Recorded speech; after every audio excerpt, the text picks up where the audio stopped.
Hi friends, welcome back. Narivetta ఈ movie Malayalam movie Telugu ఆడియోలో చూడడం జరిగింది. కాకపోతే ఒక్కటి మాత్రం నచ్చలేదు. ఈ మలయాళం సినిమాలు, తమిళ సినిమాలు తెలుగులో డబ్ చేస్తున్నారు, బాగానే ఉంది. కానీ టైటిల్స్ మాత్రం సేమ్ ఉంచేస్తున్నారు. యాక్సెప్ట్ చేయని విధంగా ఉంది. నిర్మాతలకి మినిమం తెలుగు టైటిల్ పెట్టడానికి కూడా టైం కుదరట్లేదా? దానికి అర్థం ఏంటని కూడా మనకు తెలియాలి కదా. ఈ విషయంలో మాత్రం కొంచెం ఆలోచించుకోవాల్సిందే. ఈ మూవీలో ఎటువంటి అడల్ట్ కంటెంట్ ఏమీ లేదు, ఫ్యామిలీతో కలిసి చూడొచ్చు. మరి ఈ సినిమా చూసాక నాకైతే ఇట్స్ డీసెంట్ వాచ్ అనిపించింది భయ్య. ఒకసారి అలా చూడొచ్చు డెఫినెట్లీ. మరీ ఎక్స్ట్రాడినరీ మూవీ అని కాదు, కానీ చాలా మంచి స్టోరీ. బట్ విపరీతమైన స్లో, అది కూడా first half. And love track ఏదైతే ఉందో అది కొంచెం ఇబ్బంది పెట్టింది. Majority of the Malayalam movies అన్నీ కూడా స్లోగానే ఉంటాయి. స్లోగా ఉన్న పర్లేదు. ఒక మంచి థ్రిల్లర్ మూవీని చూడాలంటే ఈ మూవీ మీకైతే సెట్ అవుద్ది. బట్ థియేటర్కి వెళ్తే మాత్రం కొంచెం ఎక్స్పెక్టేషన్స్ లోగా పెట్టుకుని వెళ్తే మంచిదే. అంటే ఈ మూవీ థియేటర్ల కన్నా ఓటీటీలో బాగా ఆడుద్ది, అది మాత్రం పక్క. మంచి స్టోరీ ఉంది, చాలా బెస్ట్ పర్ఫార్మెన్సెస్ ఉన్నాయి, సూపర్ సినిమాటోగ్రఫీ, బీజిఎం కూడా ఎక్సలెంట్ ఉంది, ఒక మెసేజ్ కూడా ఉంటుంది. But slow facing, boring screen play ఈ మూవీకి అయితే మైనస్.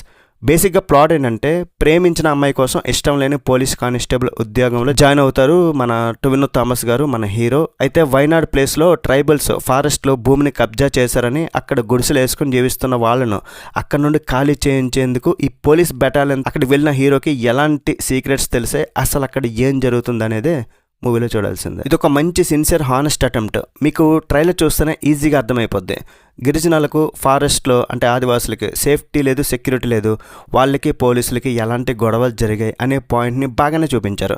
ఈ స్టోరీకి చాలా మంచి పర్ఫార్మెన్సెస్ యాడ్ అయ్యాయి. ప్రతి ఒక్కరు కూడా యాక్టింగ్ అదరగొట్టేశారు అనుకోండి. స్లోగా ఉన్నా సరే మరీ ఎక్కువగా బోర్ కొట్టించకుండా కొంచెం ఇంట్రెస్టింగ్గానే రాసుకున్నారు సీన్స్ అన్ని. మ్యాక్సిమం పోలీస్ థ్రిల్లర్ మూవీస్లలో ఎలాంటి ఎలిమెంట్స్ ఉంటాయో ఈ మూవీలో అన్ని రకాల ఎలిమెంట్స్ ఉంటాయి. అయితే రన్ టైం పెంచాలనే ఉద్దేశంతో ఈ లవ్ ట్రాక్ని యాడ్ చేశారు, అదే కొంచెం డ్యామేజ్ చేసింది. అది స్టార్టింగ్ బాగానే అనిపిస్తుంది, సరే లాస్ట్కి వచ్చేసరికి మాత్రం అంత సాటిస్ఫై ఉండదు. ఆ ఫ్లాష్ బ్యాక్ సీన్స్ కూడా ఎక్కువైపోయి రిపీటెడ్ సీన్స్ అనిపిస్తాయి. అయితే కొన్ని సీన్స్ చూడడానికి చాలా దారుణంగా ఉంటాయి అన్నమాట. ముసలి వాళ్ళను చితక బాధడం, పిల్లల్ని కూడా చంపేస్తుండడం, లేడీస్ని లాక్కి వెళ్ళడం, కుక్కల్ని కూడా, ఇలాంటి కొన్ని సీన్స్ ఉంటాయి. కొంచెం డిస్టర్బెన్స్ ఉంటాయి.